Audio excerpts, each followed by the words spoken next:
Pessoal, então vamos iniciar aqui o conteúdo da aula de hoje. A aula de hoje é a aula de número 9 do módulo O Reino dos Céus e a Igreja da Terra. Então eu já enviei 8 aulas aí para vocês. Foram aulas bem conceituais. A gente definiu o que seria eclésia, a diferença da eclésia para reino, e texto por texto dos versos que falam sobre a Igreja de Jesus, a gente fez uma análise, beleza? E a partir dessa aula de hoje, a gente vai começar a estudar a relação da igreja com coisas que não são essencialmente ou estritamente a igreja. Por exemplo, a igreja e a cultura, a igreja e o mundo, a igreja e o dinheiro, a igreja e a liderança. E tem mais uma pessoa entrando aqui.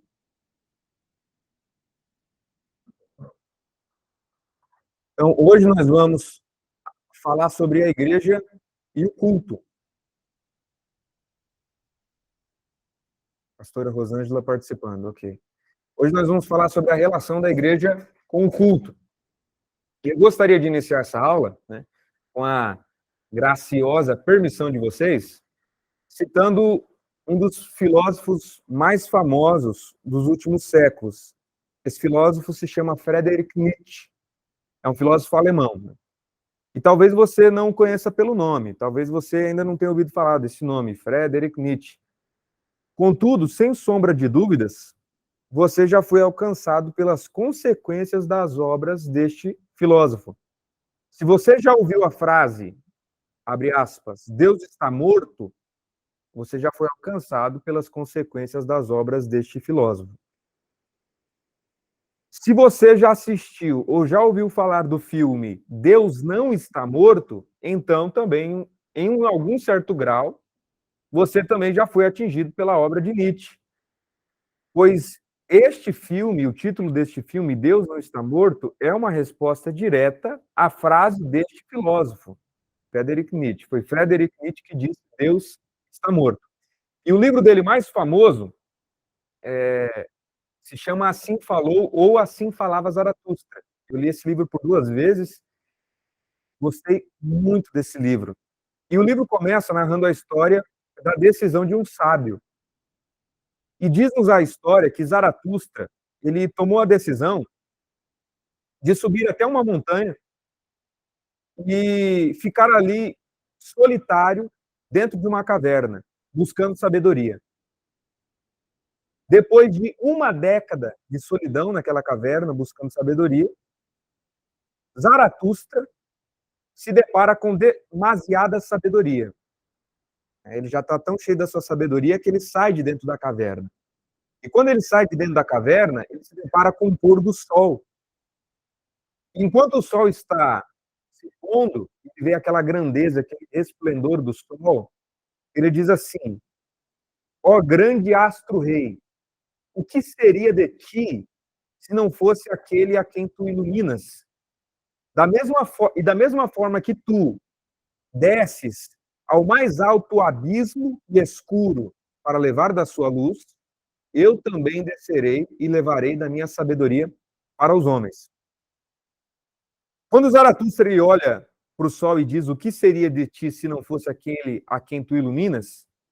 E ele compara isso com a sua sabedoria, ele compara a luz do sol com a sabedoria que ele adquire nesse tempo, nessa caverna. O que ele está dizendo é que o valor maior da sabedoria está em transmiti-la.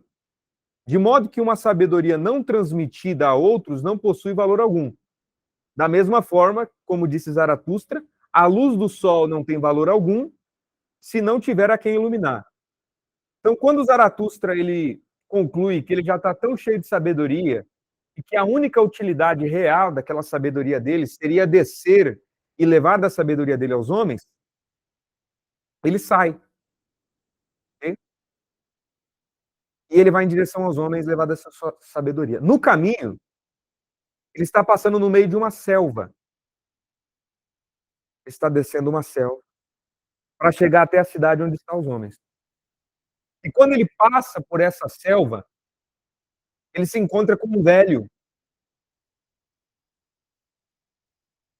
E esse velho, olhando para Zaratustra, ele diz a seguinte frase. Aquele velho olhando para Zaratustra diz: "Este rapaz, por acaso ele não é Zaratustra?" Sim, é Zaratustra, mas Zaratustra está diferente. Zaratustra mudou. Há 10 anos eu o vi subir a montanha com cinzas nas mãos, mas hoje eu o vejo descer com fogo. Zaratustra está diferente. Só um pouquinho, estou pedindo para entrar aqui. É o William. E esse velho vê Zaratustra descendo até a cidade, como eu disse para vocês, ele diz assim: "Eu conheço esse rapaz. Esse rapaz é Zaratustra. Há 10 anos eu o vi subir a montanha, mas quando eu o vi subir, ele tinha cinzas. Mas agora, 10 anos depois, eu o vejo descer e ele tem fogo nas mãos." E aquele sábio, ele se surpreendendo com a grande mudança de Zaratustra, diz: "Zaratustra agora está vivo. Zaratustra agora ele tem o ânimo de um menino." Aquele velho vai falar com Zaratustra. E quando aquele velho chega até Zaratustra, ele diz assim: "Zaratustra, não ame os homens." Olha só, pessoal. Não ame os homens. Por amar demais os homens, Zaratustra, eu acabei nessa solidão que eu estou. Os homens são maus. Ame a Deus. Zaratustra responde: "Olha, velho, eu amo os homens." O velho, todavia, replica e diz a Zaratustra: "Zaratustra, ame a Deus. Por acaso você prefere a companhia dos homens a essa companhia desses animais aqui no bosque?" Esse velho, da mesma forma de Zaratustra, era alguém que havia deixado o convívio da cidade para ficar no meio da selva. E Zaratustra, ele olha para aquele velho e pergunta: "O que você faz aqui nesse bosque?" E o velho, e aí o autor chama ele de velho santo, o velho santo lhe responde: "Olha, aqui no bosque eu canto, eu louvo a Deus, eu choro no rio e eu canto a ele." Zaratustra, naquele momento, ele diz ao velho assim: "Olha, eu respeito o seu modo de pensar, etc., mas eu peço que você não me impeça de ir até os homens." Os dois ali se despedem, e quando o Zaratustra ele retoma o seu caminho de ir até a cidade para levar da sua sabedoria aos homens, Zaratustra diz essa famosa frase deste filósofo: "Mal sabe este velho que seu Deus está morto." Aí surge essa famosa frase: "Deus está morto." Então, Zaratustra, no encontro com aquele velho, ele se lembra daquela conclusão que ele fez lá na caverna quando ele olha para o sol. Qual era a conclusão? De que vale a luz do sol se não ter a quem iluminar. E ele coloca essa conclusão a respeito da sua sabedoria. De que vale a sua sabedoria se não ter a quem a transmitir? Então, quando o Zaratustra olha para aquele velho e ele diz que o Deus daquele velho está morto, o Deus que Zaratustra está falando que está morto, na verdade, é o Deus daquele velho, onde o amor demonstrado a este Deus é um amor em detrimento de homens. É um amor que eu demonstro como esse senhor. Hoje o tema da aula é igreja e culto. Há uma dicotomia aqui entre um velho, nessa história fictícia, que está no meio da selva, no meio dos animais, prestando culto a Deus.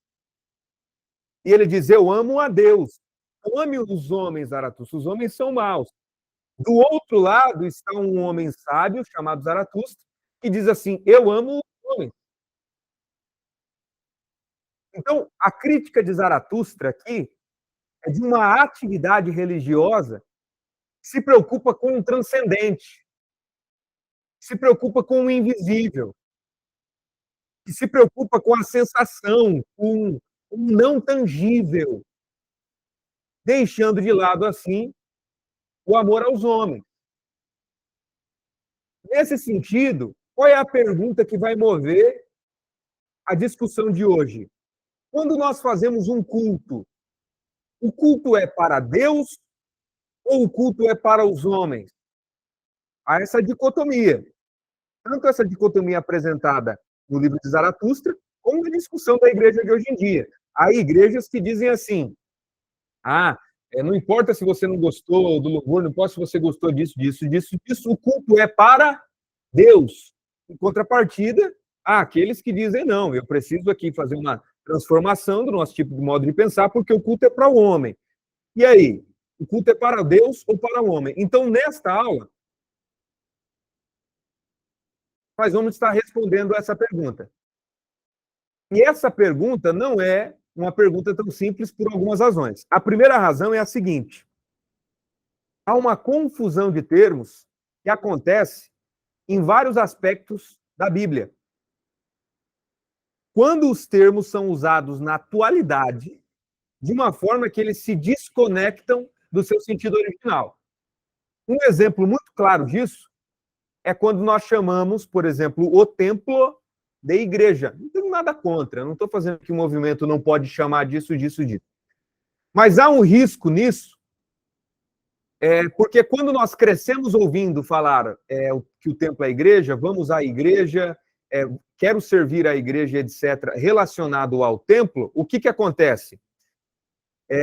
Há a possibilidade de que quando o indivíduo pegar um texto bíblico e ler a palavra igreja, ele faça uma relação direta a templo.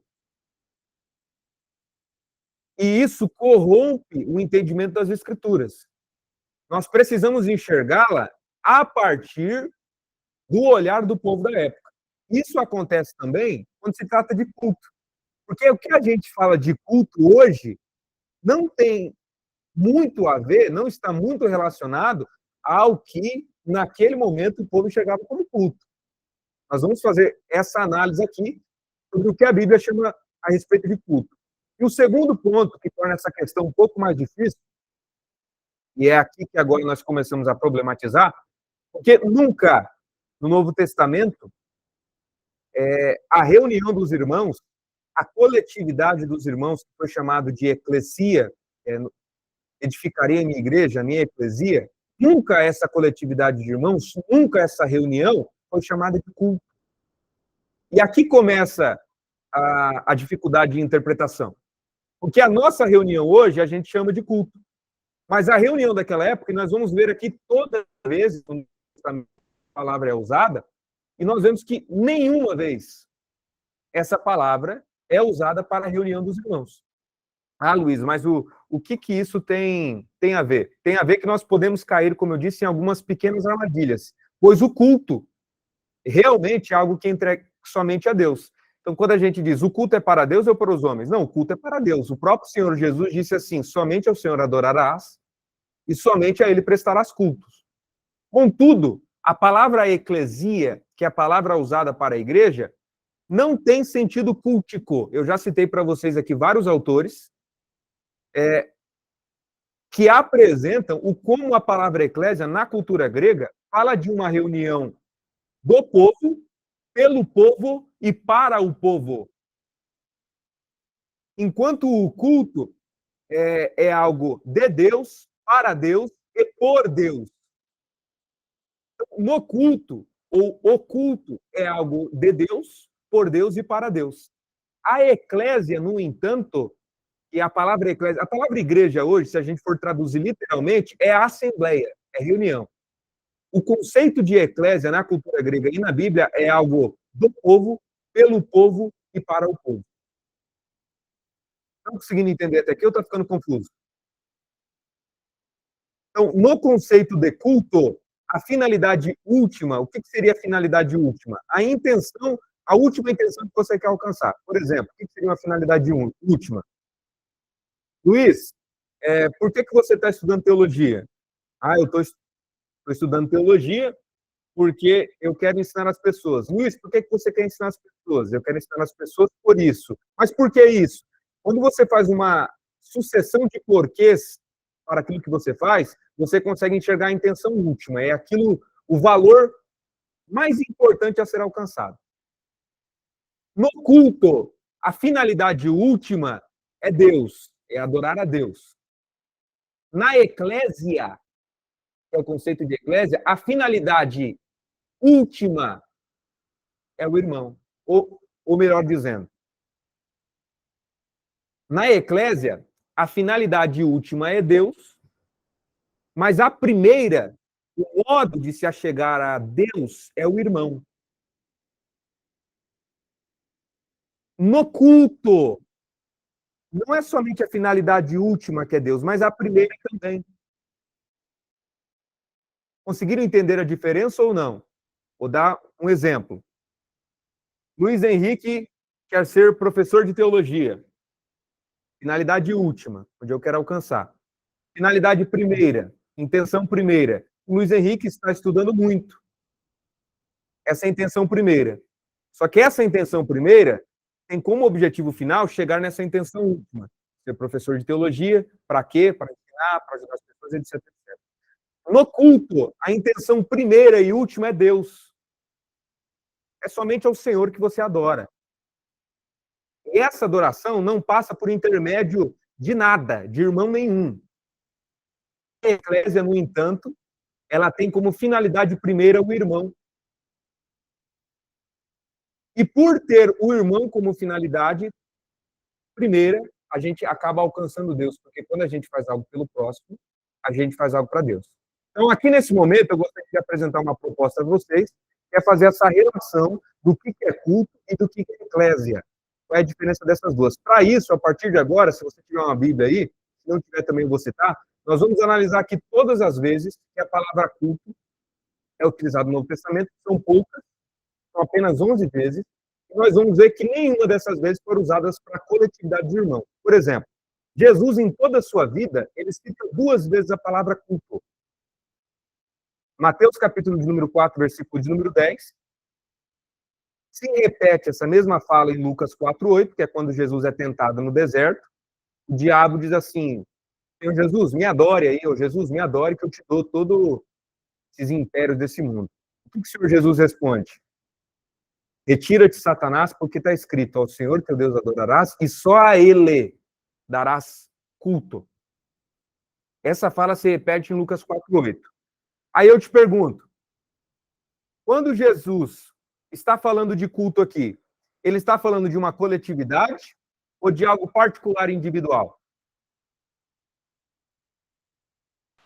Individual, né?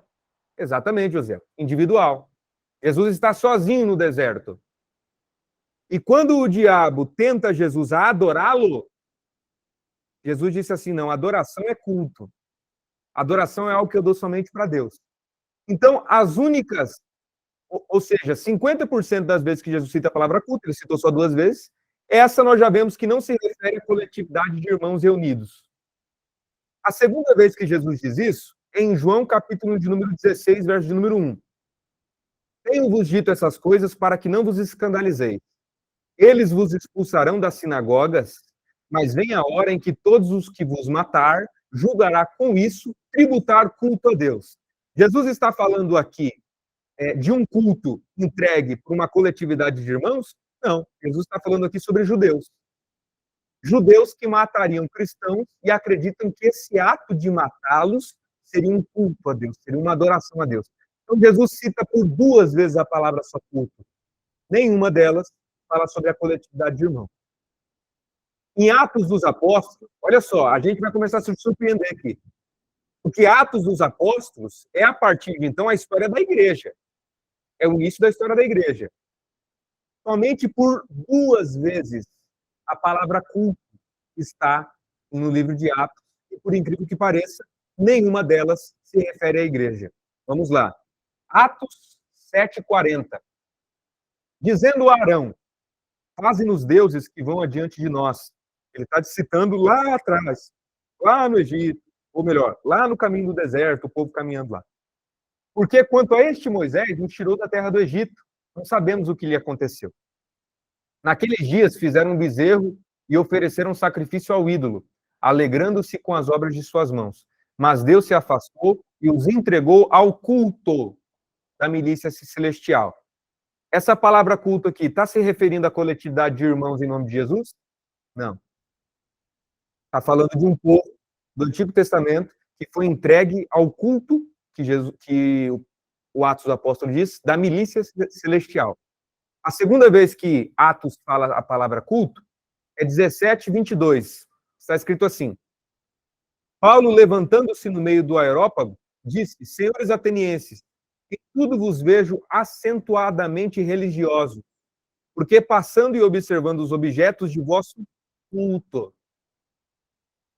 Jesus está falando do culto, de objetos de culto da cultura ateniense, da cultura grega. Então, das duas vezes que é citado em Atos dos Apóstolos, a palavra culto também não é atribuída aos irmãos. Já vou fazer um parênteses aqui para dizer, não estou dizendo, como eu disse no começo da aula, que a palavra culto deve ser extinta. A gente tem que parar de usar. Não estou dizendo isso. Estou dizendo que para a gente entender a Bíblia, que foi escrita 2.000 anos atrás, nós precisamos entender o conceito das palavras há 2.000 anos atrás. Então, nós precisamos entender como a igreja via a sua coletividade.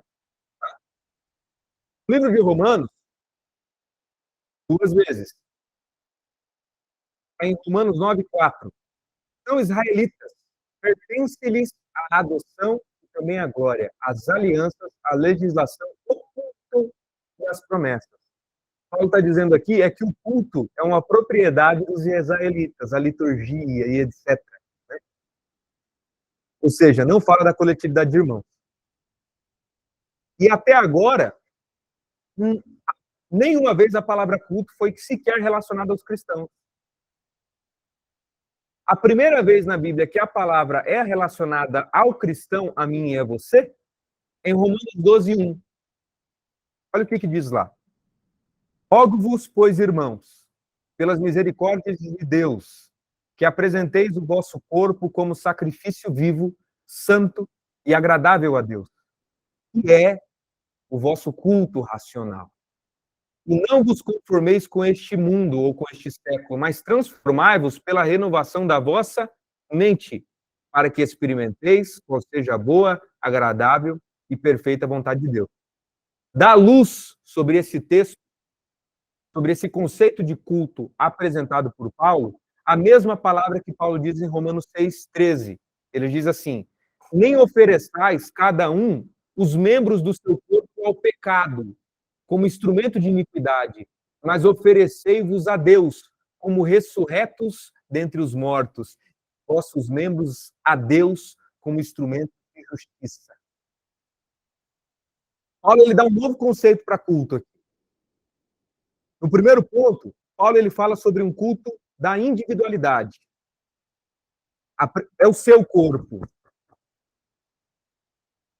O que ele está dizendo aqui é que o culto que você entrega a Deus é fazer com que o seu corpo, não somente esse corpo, o dedo, a unha, mas tudo que envolve a sua consciência, os seus desejos, deixem de ser entregues ao pecado e passem a ser entregues à justiça, instrumentos da justiça. E Paulo diz que essa entrega para ser instrumento da justiça é o nosso culto racional. Algumas traduções, por exemplo, você pode pegar aí a NVI ou a King James, ele fala sobre um culto na mente.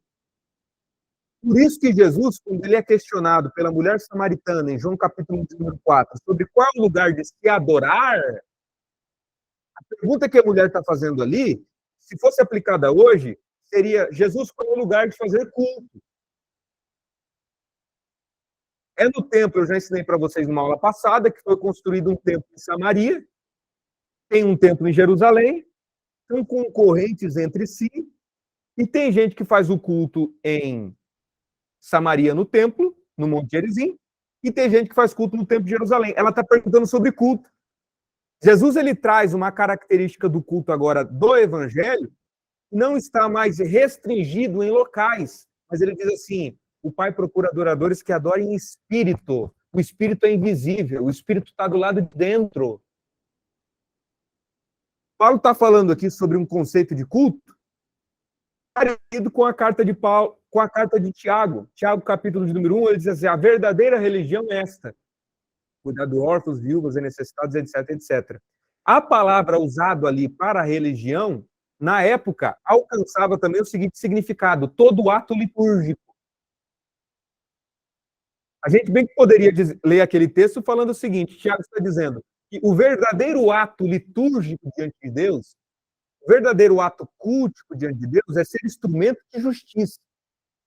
Então, a primeira vez que a palavra culto no Novo Testamento é usado para cristãos é em Romanos 12, e por incrível que pareça, não fala da coletividade de irmãos.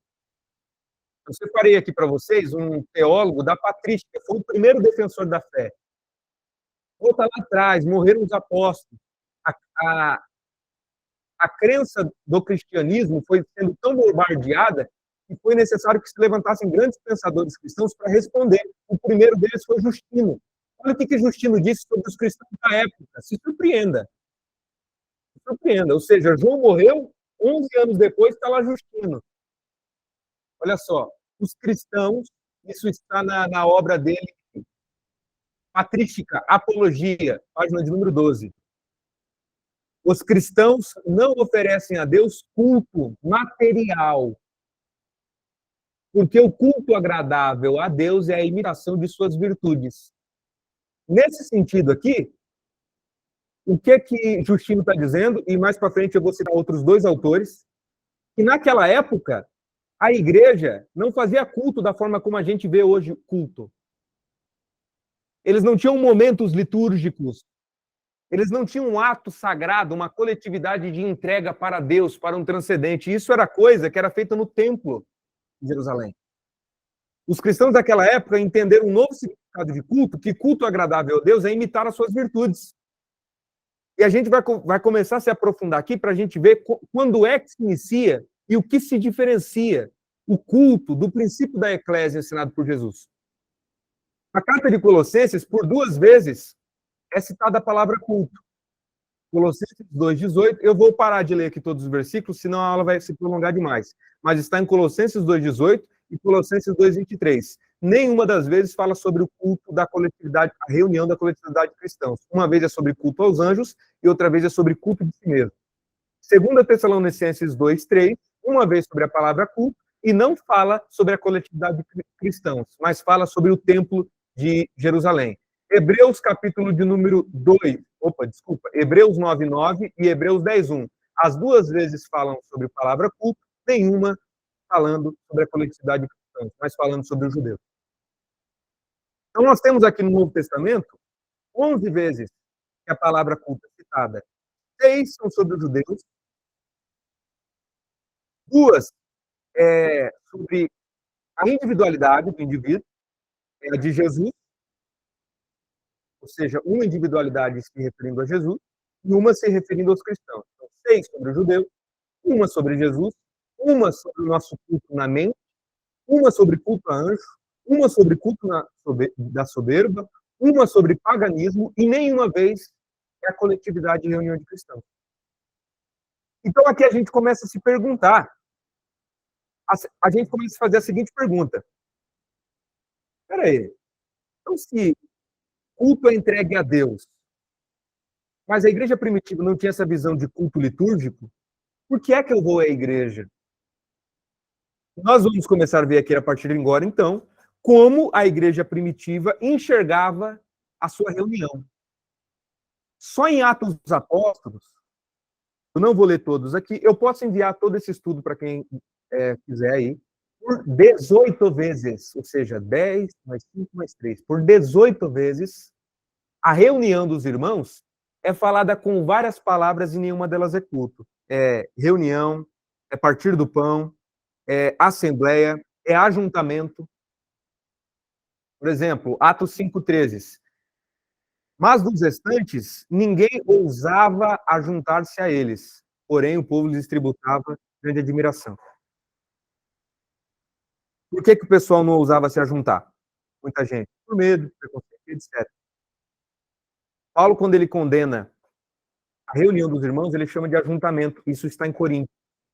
18 vezes em Atos dos Apóstolos. Está tudo escrito aqui. Não vou ler tudo, senão vai ocupar muito tempo. Romanos, capítulo 16, por 3 vezes, o que a gente chama de culto hoje, Paulo chamou de reunião.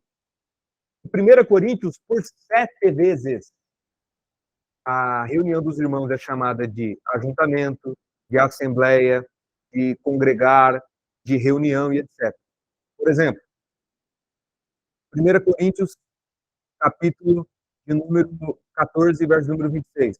Quando vos reunis, um tem salmo, outro doutrina, outro revelação, outro língua e etc. 1 Coríntios 11, 17. Nisso, porém, que vos escrevo, não vos louvo, porquanto vos ajuntais, chamou de ajuntamento. Hebreus capítulo 2, 12 e Hebreus 10, 25. Por duas vezes fala sobre o culto, uma como congregar, na verdade as duas ele chama de congregar. Só um pouquinho, tem alguém entrando aqui.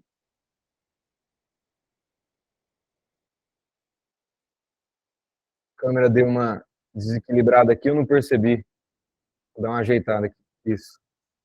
Então, as duas vezes na carta aos Hebreus, a reunião dos irmãos é chamada de congregar. Vocês estão conseguindo entender até aqui? Se alguém tem alguma dúvida, pergunta aí. Tranquilo, beleza. Então vamos fazer aqui uma recapitulação de quantidade. Tá? Por 30 vezes no Novo Testamento, a coletividade de cristãos era chamada de reunião, eclésia, assembleia, ajuntamento e congregar. Nenhuma vez de culto. E 11 vezes no Novo Testamento é citada a palavra culto e nenhuma vez esta palavra se referindo à coletividade de irmãos. Ah, Luiz, o que isso tem a ver? O que isso pesa? Como eu falei para vocês, não estou dizendo que tem que parar de usar essa palavra. É que há uma mudança na visão da finalidade de uma igreja. Porque culto é algo para Deus. Reunião é algo para o povo. Reunião, assembleia, eclésia é algo para o homem. Eu defini para vocês aí nas aulas passadas o conceito de eclésia. Eclésia é uma coletividade de uma política civil da Grécia para responder às necessidades civis.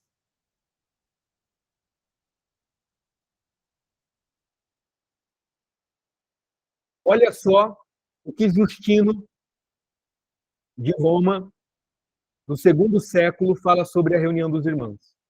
Além disso, aprendemos que não tem necessidade, que não há necessidade de nenhum culto de oferta material dos homens, pois vemos que é Ele que nos concede tudo. Em troca, nos foi ensinado, disso estamos persuadidos e assim cremos, que lhes são gratos somente aqueles que lhe procuram imitar os bens que lhes são próprios, a saber, o bom senso, a justiça, o amor aos homens e tudo que convém a um Deus que não pode ser chamado por nenhum nome imposto. Também nos foi ensinado que, por ser bom, no princípio ele fez todas as coisas de uma matéria informe por amor dos homens. O culto como manifestação pública e coletiva no Evangelho muda o seu significado. Culto, segundo o judaísmo, é uma coisa, uma coletividade para Deus, de um ato litúrgico de entrega de adoração ao transcendente, ao invisível. O conceito de culto no Evangelho se transforma. O conceito de culto no Evangelho agora é que todo ato litúrgico verdadeiro é se você se encher de justiça, é você se encher de amor. Está dando para entender aqui? O profeta Isaías, ele já declarava isso. Quando você pega ali os primeiros capítulos do profeta Isaías, até o capítulo de número 5, do 1 ao 5, ele fala sobre a reunião do pessoal, que era o culto. Deus disse assim, olha, eu estou com nojo disso. O sacrifício que vocês fazem estão me dando náuseas, dor de barriga. Quando vocês cantam, eu tapo os ouvidos. O que eu quero é que vocês se encham de justiça, lutem pela causa da vida e do órfão. Então, agora que nós fizemos uma análise de todas as vezes que a palavra culto é utilizada no Novo Testamento, nenhuma se referindo à coletividade de irmãos como igreja. Todas as vezes que a coletividade coletiva de irmãos se reunia como igreja, a palavra usada era eclesia, assembleia, reunião, congregar. O Gerhard Kittel, no livro Igreja do Novo Testamento é um autor que eu já mencionei várias vezes aqui. Ele afirma que é surpreendente o fato de que, ao iniciar um movimento, em Mateus capítulo de número 18, Jesus chama esse movimento de um termo que não é cultico. E mais do que não ser um termo cultico, é uma palavra que para o judeu gerava escândalo. Porque Jesus poderia usar a palavra sinagoga e templo. Mas Jesus, ele olha para judeus e cita uma palavra que para os judeus é considerado pagã, é um termo da cultura grega, que é eclésia. Mais alguém entrando aqui? Vou permitir. Ó, eu vou citar, além do Gerhard Kittel, além de Justino Marte, eu vou citar aqui outros autores. Paulo Jonas dos Santos Júnior, Felipe de Oliveira Rangel, Magnum Leste do Espírito Santo, Clodoaldo Sanches Copo e Edécio dos Anjos Silva. Todos esses autores, eu posso enviar aqui o estudo para vocês, dizem o seguinte, que o termo eclésia é um termo que não era usado pelos judeus para designar reuniões culticas. Estes mesmos autores afirmam que o que a gente entende hoje sobre culto é um desenvolvimento muito posterior à era apostólica, principalmente depois do ano de 312 a.C. Essa forma da gente enxergar o culto um pouco parecido com o Templo de Jerusalém, que é uma coletividade, uma liturgia que se entrega ao transcendente, que vai para cima, que é vertical, é um desenvolvimento do cristianismo depois de 4 séculos. Tá, Luiz? Onde é que você está querendo chegar com isso? Como eu já falei, eu não sou contra o uso dessa palavra. Eu estou dizendo que nós precisamos entender o conceito de culto e o conceito de eclésia para entendermos o que a igreja simbolizava naquela época. Beleza? E nasce uma pergunta, mas então, Luiz, se a nossa reunião como igreja não é para prestar culto, porque nenhuma vez a reunião dos irmãos do Novo Testamento e nem nos primeiros séculos da igreja isso foi chamado de culto, mas sempre de eclésia, o que eu faço na igreja? O que eu faço na igreja se o nosso culto é um culto que parte de dentro? É uma adoração que é em espírito e em verdade. De modo que Paulo diz que tudo que eu faço é em adoração, tudo que eu faço é para a glória de Deus. O que eu faço lá na igreja? Paulo, ele diz que eu não vou à igreja, novamente, coletividade de irmãos, para adorar. Paulo diz que eu não vou à igreja para receber bênção. Paulo diz que eu não vou à igreja porque se eu não for eu estou desviado e por isso eu posso perder a minha salvação. Paulo diz que o objetivo final da coletividade de irmãos é uma resposta para as necessidades uns dos outros. Eu vou para ser edificado, e sendo edificado eu edifico. E edificando também sou edificado. De modo que quando este princípio de edificação mútua não está plenamente vivo, a reunião dos cristãos perdeu o seu sentido. É por isso que Paulo, no texto que eu li para vocês, em 1 Coríntios, capítulo de número 11, ele olha para os irmãos e diz assim, olha, o que vocês estão se reunindo aí, isso não pode ser chamado de ser do Senhor. Isso não tem nada a ver com o Senhor. E quando vocês se ajuntam, hoje a gente chama isso de culto, na época era juntamento. Então vou aplicar aqui. Quando vocês aí fazem culto, isso só está... Vamos aplicar o que Paulo está dizendo aos Coríntios. Isso está gerando mal. Vocês se ajuntam para o mal. Isso nem deveria ser chamado de culto.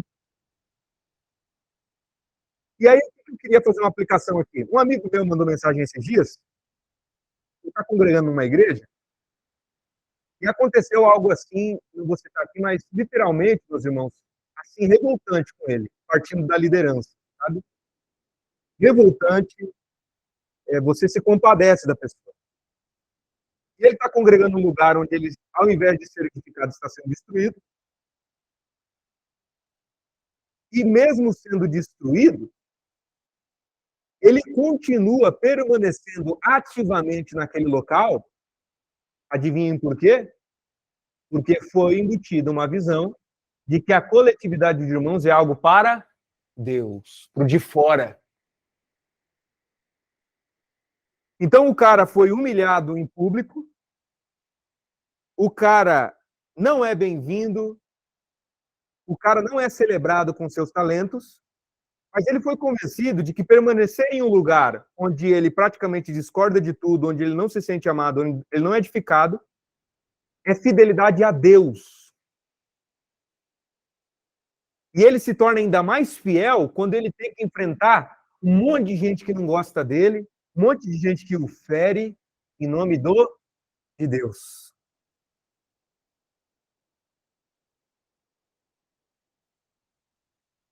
Perde-se totalmente o sentido. Se você ainda não assistiu, peça para mim aí no WhatsApp, eu te envio toda a playlist, eu explico para vocês a fundação da igreja, o conceito de eclésia. Porque quando o indivíduo começa a olhar a coletividade de irmãos para entregar-se algo para o invisível, para o de fora, ele se torna aquele velho da história que eu citei lá em cima de Zaratustra. É o cara que está no meio da selva e diz para Zaratustra, é que eu estou e adoro a Deus. E Zaratustra diz, eu amo os homens. Enquanto, na verdade, a reunião de irmãos é feita para o irmão. E sendo para o irmão, torna-se para Deus porque eu sirvo o irmão. E a coletividade de cristãos deixa totalmente de ser de Deus e não tem mais nada a ver com Deus quando o seu objetivo final deixou de ser o irmão. Não conseguiu entender? Eu estou aqui numa aula aqui, um rapaz de Israel se manifesta assim, fala que ele está revoltado. Por que ele está revoltado? Ele diz. Porque ele foi visitar uma igreja e, no determinado momento naquela igreja, ele disse que os irmãos pararam o culto porque tinha um momento bate-papo. Então chegava o pessoal, eles cantavam 2 louvores congregacionais, tipo 2 louvores da harpa, imagina. Porque ele vive, posso crer no amanhã. Cantava esses hinos e depois todos iam tomar um café e conversavam uns com os outros. Se abraçavam, falavam as novidades da semana, depois voltavam, sentavam todos juntos e ouviam uma palavra de edificação. E ele estava revoltado com aquilo, porque ele disse assim, o seguinte, é inadmissível eu parar o culto de Deus e para Deus para fazer bate-papo. Enquanto o daquela igreja está do lado seguinte, eu faço para Deus a todo momento. Eu mostrei aqui os textos para vocês que o verdadeiro culto no Evangelho, além de ser a minha adoração espontânea, às vezes que sai do dentro do meu quarto, no particular, algo que vem de dentro, além de o verdadeiro culto, como disse Paulo 2 vezes aos Romanos, é entregar os nossos membros para serem instrumentos de justiça, eles entendem que a coletividade de irmãos é para ser resposta um para o outro. De modo que você ficar sentado, cantando, com o olho fechado, caindo, se arrepiando, rodopiando, é um negócio totalmente de fora, com transcendente, e despreza na grande maior parte, o cara que está do lado. Por que eu vou a uma igreja, Luiz? Eu vou para adorar? Não, meu irmão, eu adoro a Deus em qualquer lugar, inclusive dentro da igreja. Mas a coletividade de irmãos não tem. Pode falar, José. Então, Luiz, cara, eu sou pentecostal, cara, né? Tipo, acredito no dom do Espírito Santo, né? Mas uma coisa que eu tenho vivido isso na minha igreja, né, cara? É a gente acabar o culto e a galera fica lá horas e horas conversando algo que eu desde criança sou cristão, né? Você me conhece muito bem, né, cara? E, cara, que a igreja se perdeu no caminho. Cada um pega o seu grupinho, vai pra pizzaria, outro vai para outro lugar, e, cara, não tem aquela, né, aquela integração entre as pessoas depois do culto. Eu não sou nada contra da manifestação do Espírito Santo, né? Eu gosto disso, né? Eu tenho certeza que isso tá na Bíblia, né? Isso está escrito na Bíblia, né? Quem estuda um pouco a Bíblia ali. Mas eu concordo muito com você isso, cara. Isso, a igreja se perdeu. O que é eclésia, né? Que é estar com outro irmão, né? Porque você, a palavra de Deus fala assim, eu não relembro o versículo, que você não vê a pessoa que está no seu lado, imagine Deus que é o invisível, né? Isso é bíblico também, né? É isso que eu estou referindo, né? É verdade, meu. E quando a gente confunde esses termos, José, culto, porque, como eu disse, o que a gente enxerga de culto hoje e foi começando a ser enxergue, como eu citei aqui o autor, a partir do ano 312, depois de Cristo. Eu falei antes de Cristo, mas é depois de Cristo. A partir do ano 312 depois de Cristo, não é o significado de culto que era lá atrás. E o que a gente enxerga hoje como significado de eclesia, chamados para fora, também não é o que era significado lá atrás. A gente precisa voltar lá atrás, porque se a gente começar a confundir esses termos e olhar para esses termos escritos na Bíblia, tentando enxergar da forma de hoje, nós corremos um sério risco de possuir uma experiência de fé desconectada do verdadeiro significado do Evangelho e desconectado da comunhão dos irmãos. Tem muita igreja hoje que está se tornando, basicamente, o que foi um tempo o catolicismo. Era o seguinte, você ia, sentava, levantava, sentava, era algo que você entregue para Deus, voltava e para casa e acabou. Não estou dizendo que na igreja não pode ter música. Eu sou apaixonado por música. Não estou dizendo na igreja que não deve ter oração. Pelo contrário, na igreja dos apóstolos tinha música, na igreja dos apóstolos tinha oração, na igreja dos apóstolos tinha manifestação dos dons, na igreja dos apóstolos tinha pregação, tinha tudo isso. Mas o objetivo final não era a música, não era o entregar por de fora. O objetivo final da reunião é ser resposta um para os outros. Culto é para Deus, mas eclésia é para os irmãos. Então, o que eu queria que a gente começasse a encarnar, e além de encarnar, a repassar, que como eu citei lá acima, toda sabedoria, ela não tem outra razão a não ser transmitida. Esse verdadeiro sentido de eclésia. Por que eu vou para a igreja, Luiz? Eu vou lá para ser amado e para amar. Eu vou lá para ser edificado e para edificar. Lá também eu me edifico. Eu vou lá porque eu ensino o que eu transmito, o que eu estou transmitindo para vocês. Lá é algo bem-vindo, lá é algo, eu não sou por resistência. Eu sou livre para edificá-los, e os edificando eu também me edifico, e eles me edificando também se edificam. É uma experiência de fé que é construtiva. Quando a minha experiência de fé na coletividade torna-se destrutiva, ela perdeu o sentido, meu irmão. Aí o que está cheio de gente, indo num lugar que tem uma experiência de fé destrutiva, ele está totalmente triste com a coletividade dele, com a igreja dele, ele se sente ferido, não se sente amado, e ele continua sustentando o ambiente porque ele acredita que está fazendo algo para Deus. Perdeu-se totalmente o sentido. A pastora Rosângela levantou a mão, você quer falar algo, pastora? Se você quiser, pode desbloquear aí o microfone e falar, tá?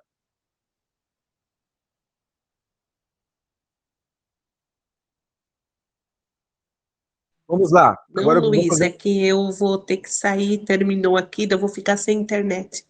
Mas depois eu assisto, tá? Tá muito boa a aula. Deus te abençoe, Tranquilo, muito pastor. boa mesmo. Amém. Um abraço, obrigado. Eu vou fazer uma pergunta para vocês. A minha oferta é para Deus, sim ou não? Quem vai ser o corajoso de responder sim ou não? A oferta é para Deus, sim ou não?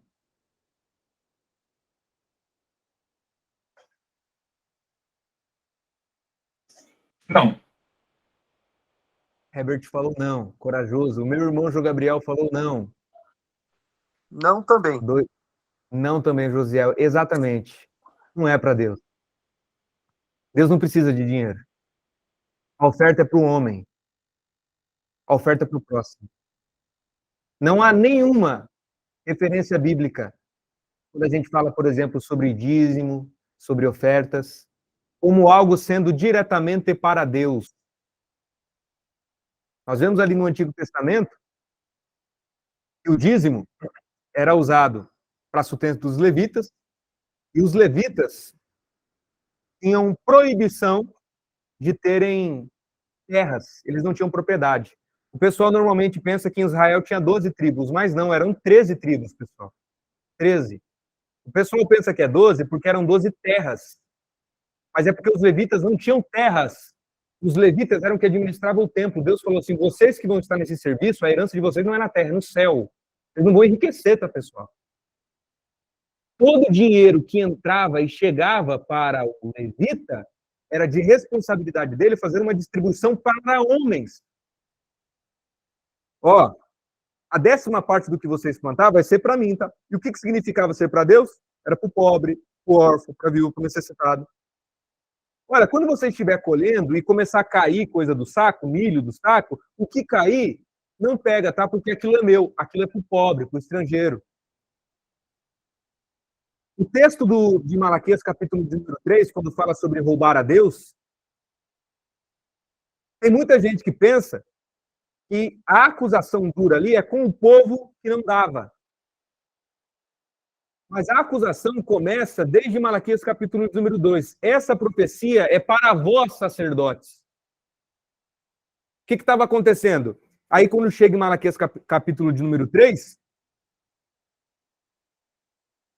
a arrecadação que era feita pelos levitas não estava sendo distribuída da maneira que convinha. Estava acontecendo algo parecido com o que aconteceu no Samuel, Ofni e Finéias. E essa acusação do sacerdote, do levita administrador, era de alguém que roubava a Deus, porque ele roubava do pobre, do faminto, do necessitado, cara. Quando você pega a oferta, Mateus capítulo número 25, vocês querem dar algo para mim? Sim. Eu tive fome e me deste comer. Mas, Senhor, quando tivemos com fome? Quando você deu daquele pequenino, foi a mim que você deu.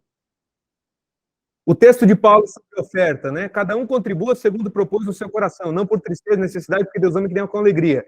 O pessoal lê até aí, a leitura continua. Está dizendo assim, como está escrito, vendeu os seus bens e distribuiu aos pobres. Toda coletividade de irmãos tem como objetivo o irmão. E quando eu faço por irmão, aí eu faço para Deus. Torna-se para Deus, porque o meu próximo é a imagem e semelhança de Deus. Todavia, quando a minha experiência de fé coletiva, ou o que a gente chama de culto, de igreja, torna-se algo que é para Deus, e o irmão torna-se secundário, perdeu o sentido. Porque na eclésia, o foco é o irmão, e sendo para o irmão, torna-se para Deus. Alguma pergunta, pessoal?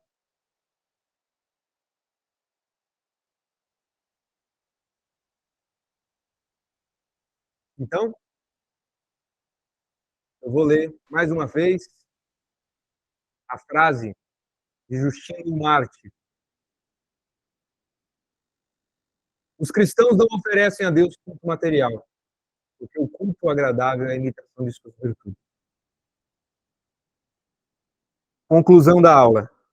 Qual é a relação entre culto e eclésia? Culto é algo somente para Deus, por Deus, de Deus. Eclésia é do irmão, para o irmão e pelo irmão. O culto não tem hora marcada, o culto vem de dentro. A eclésia é o momento onde esqueci a palavra. Eu me torno despido do meu conforto para ceder às necessidades coletivas do irmão. Quando eu começo a olhar para a eclésia, eu vou lá para isso. E eu deixo de pensar construir um local que seja para responder às necessidades humanas, perdeu o sentido de eclésia. Aí o pessoal vem me dizer, não pode ter parede preta. Meus irmãos. Não pode ter banco estofado. Não pode ter guitarra. Não pode ter luz. Não pode ter isso, não pode ter festa junina. Não pode ter isso, porque a coletividade de irmãos é para Deus. E o Evangelho sempre diz que a coletividade de irmãos é para o outro. Herbert, você levantou a mão?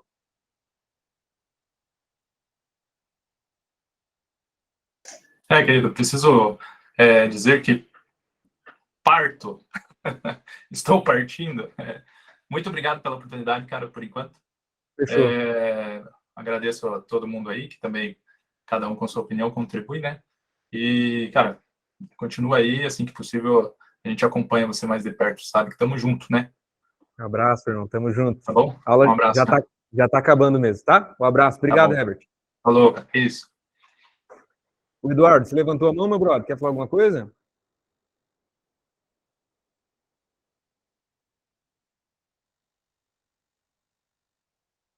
Eduardo Mota, quer falar alguma coisa, meu brother? Você levantou a mão?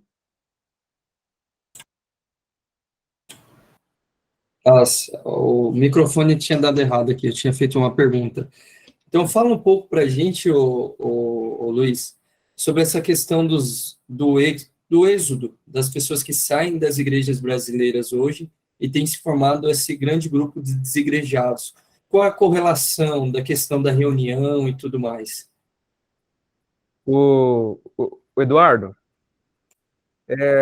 eu tenho uma aula gravada só sobre esse assunto, de 1 hora e 20 minutos, só sobre os desigrejados, né? Mas para resumir, eu vou te mandar, eu gostaria muito que você assistisse, porque não tem como eu resumir todo o conteúdo da aula. Mas o primeiro ponto é que o culto é algo que vem de dentro de mim, eu posso prestar em qualquer lugar e etc. Agora, igreja, essa frase eu sou igreja, ela não existe no Novo Testamento. Toda vez que a palavra eclésia, igreja, é usada no Novo Testamento, ela fala sobre uma coletividade de irmãos. Eu posso dizer que eu sou membro de uma igreja. Agora, ser membro de uma igreja não significa necessariamente ser membro de um local extremamente organizado, litúrgico, etc. Porém, eu tenho muito assim resistência com a maioria dos movimentos hoje dos chamados desigrejados, porque é normalmente gente que se recusa a se reunir com o outro, com o irmão. E eu vejo que é um grupo extremamente sem relevância social, né? Eles não se unem, por exemplo, tem um pastor que eu admiro muito, chama Paulo Capelletti. A coletividade deles, como igreja, eles conseguiram levar esgoto, saneamento básico, para um lugar que não tinha aqui, o esgoto era céu aberto, né? Enquanto isso, o desigrejado que eu digo, não é o que vai numa igreja formal, com CNPJ, etc. É o que se recusa a se reunir com qualquer pessoa, em qualquer lugar, que tem como objetivo ter uma edificação mútua. Enquanto isso, o desigrejado está lá na casa dele, tomando Coca-Cola, comendo pizza e dizendo, eu sou igreja. E fecha os olhos para as necessidades humanas, que são só respondidas por meio da coletividade. Tá? Tem uma aula que eu falo aqui sobre o conceito de eclésia, de igreja, que qual que é a diferença de ser um integrante do reino de Deus e ser integrante de uma eclesia? A única diferença, esse ser integrante do reino e da eclesia, é que a eclesia tem como finalidade potencializar os nossos atos como comunidade.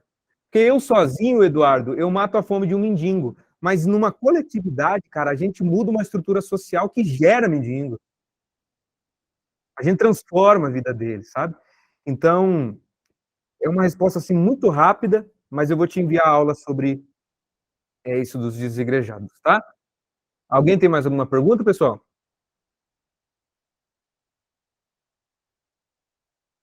Denis, pode falar, Denis. E aí, pessoal, graça e paz, tudo bem? Luiz, ouvindo você falar sobre eclésia, né, sobre adoração particular ali, explica resumidamente para a gente, pelo menos para eu, que cheguei um pouquinho atrasado, o conceito das pessoas se reunirem na igreja com o intuito de adorar ao Senhor, mas esquecerem que nós somos um só corpo, né? Eu entendo que, assim, particularmente, quando Cristo morreu na cruz, nós fomos unificados em um só corpo, e da cabeça nós somos o corpo. E eu ouvi você falando algumas coisas ali sobre o pessoal talvez esquecerem dessa comunhão.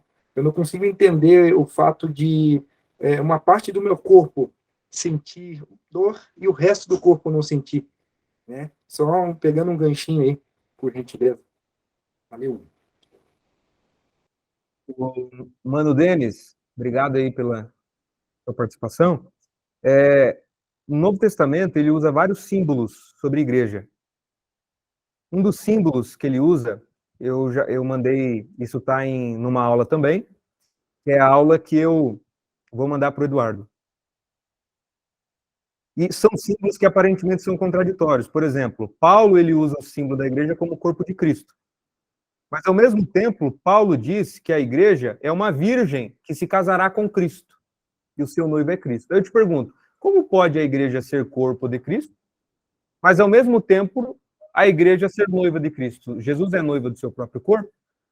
Não. É porque a gente precisa analisar o significado de cada símbolo. O significado do símbolo de corpo de Cristo são duas. A primeira é que a igreja é uma extensão da obra de Jesus Cristo. Então, a igreja ela deve repetir os passos de Jesus, que Jesus fez. E o segundo ponto é que a igreja é a coletividade. É o que você falou. Não existe igreja, não existe reunião que não seja de um para o outro, né? Você citou aqui. Se o dedinho, de corpo, né? Paulo diz, se o dedinho sentir dor, por acaso todo o corpo não sofrerá. E algo que Paulo diz ainda sobre o corpo, ele diz que as nossas partes mais vergonhosas são as partes que nós mais cuidamos. E ele assimila isso à igreja. Dos que vocês veem que são os mais vergonhosos, que são os mais frágeis e fracos, são os que mais vocês devem cuidar. Né? Então, eu, enquanto talvez boca, eu estou numa aula que falei bastante, eu talvez enquanto boca, servirei a você como boca, mas você talvez em algum momento que eu não conseguir andar, você servirá para mim como lombo a me carregar. E talvez o outro, como olhar, terá uma análise muito mais abrangente do que eu para tomar alguma decisão, ele me ajudará com algum conselho. É um grupo que se une um pelo outro. Né? Então, eu não tenho nada contra, meu brother, que você falou aí, a gente se reunir para cantar, para adorar, nada contra. Porque eu adoro a Deus na minha individualidade e eu posso adorar a Deus com irmãos juntos, eu posso orar com irmãos juntos. O que eu digo é que no Evangelho, a finalidade maior da reunião não é o adorar, porque o adorar eu faço em todo lugar. Não é o orar, porque o orar eu faço em todo lugar. Não é o ser abençoado, porque, segundo Paulo, nós já somos.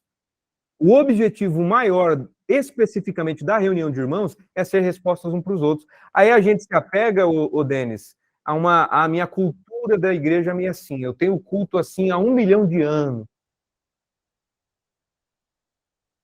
E eu me apego a uma tradição que eu digo que é para Deus e me esqueço que o objetivo de tudo aquilo ali é o próximo, cara. Não sei se ficou clara a resposta. Pessoal, nós vamos estar encerrando aqui para a aula não ficar muito grande, e eu gostaria que, se alguém tiver mais uma pergunta, levanta a mão aí. Alguma observação? Ninguém? Então eu gostaria de pedir. O Eduardo, pode falar, mano? Me envia o restante das aulas. Vou enviar para você o curso completo, tá? Até agora. Ok, envia lá. Josiel, quer falar mais alguma coisa? Eu falei, né? Vou dizer, né? Mas a questão é essa, assim, cara. Falou mesmo, cara, né? Tipo, mas fica a dica, assim, né? Pra mim mesmo, né? É a gente começar a viver isso, né, cara? Porque nas palavras é muito fácil, né? Mas você viver isso, né? Que Paulo pregou, né? Que a gente viu nos versículos ali, né? O que é eclésia, cara? Isso aí é um passo dia a dia, né? Todos os dias viver isso, né? E começar a colocar, né? O contexto, né? Da gente como cultuar a Deus, né? Isso é muito bacana, cara. Isso eu vivo na minha igreja, cara, né? E até eu falei para você, né? Eu parei o culto lá, as galera conversando, sabendo um da vida do outro, não focando, né? Mas sabendo, né, o que o irmão precisa, né? E isso é bacana, né? A gente viver isso, né? Josiel, né? Vou te fazer uma pergunta, você responde só com sim ou não. Se eu fazer uma reunião de irmãos que não tiver música, muda alguma coisa para Deus? Não. Mas se a reunião tiver música, ela se torna menos fiel ao evangelho do que a que tem música? Não também. Exatamente. Não também. Pode ter música, pode não ter, pode ser uma reunião no final, no começo, etc. Mas todo princípio, a gente tem que enxergar que o culto... E qual é o objetivo dessa aula? Eu vou enviar ela para esse meu amigo, né? É esclarecer, pessoal, que a nossa experiência comunitária, a nossa experiência de fé, a coletividade de irmãos, não pode ser destrutiva para o emocional e para a espiritualidade de ninguém. Se ela for destrutiva, ela perdeu o seu sentido, sai de lá. Porque enquanto você permanecer lá, você ajuda a cooperar com uma estrutura que fere. Você ajuda a cooperar com uma estrutura que assassina consciências. Aí eu conheço uma igreja, fui pregar lá, vou resumir a história, que uma moça de lá estava tocando o teclado com a unha pintada, o pastor pegou o cabelo dela, levantou e falou que ela era pior que uma prostituta, na frente da igreja toda, ela saiu chorando lá dentro. Aí o pessoal, por que o pessoal continua indo lá? Não, eu vou por Deus. Eu vou para adorar a Deus. Ah, mas você não viu o que o seu pastor fez? Não, mas eu vou apesar dele, porque eu sou fiel a Deus e suporto até ele. Meus irmãos, não coopere com qualquer estrutura de fé, estrutura religiosa que assassina a consciência, que assassina a fé. Não coopere com a sua mão de obra, não coopere com o seu dinheiro, nem com a sua presença. Tá? Se a tua experiência de fé não tem sido edificante, não tem sido prazerosa, não tem sido algo que lhe traga paz, ela deixou de ser reunião de Jesus. Deixou. Amém, pessoal? Denis, você faz uma oração para a gente terminar?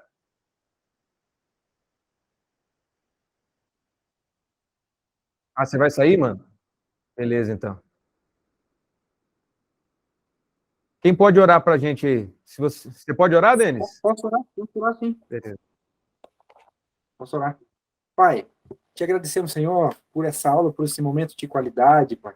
Eu quero te pedir ao doce Espírito Santo que, através da vida do Luiz, o Senhor venha nos falar, ministrar no nosso coração e nosso pensamento aquilo que lhe apraz, Pai. Que a cada aula seja mais uma edificação espiritual, que nós possamos, principalmente, aplicar isso com outras pessoas, porque o reino é isso, Pai.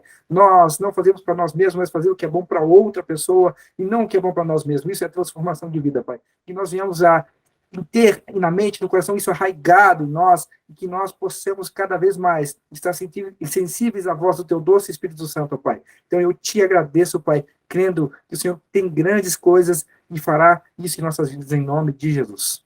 Amém. Amém. Amém. Pessoal, muito obrigado. Um abraço, fiquem com Deus. Até a semana que vem. Até a semana que vem. Um abraço.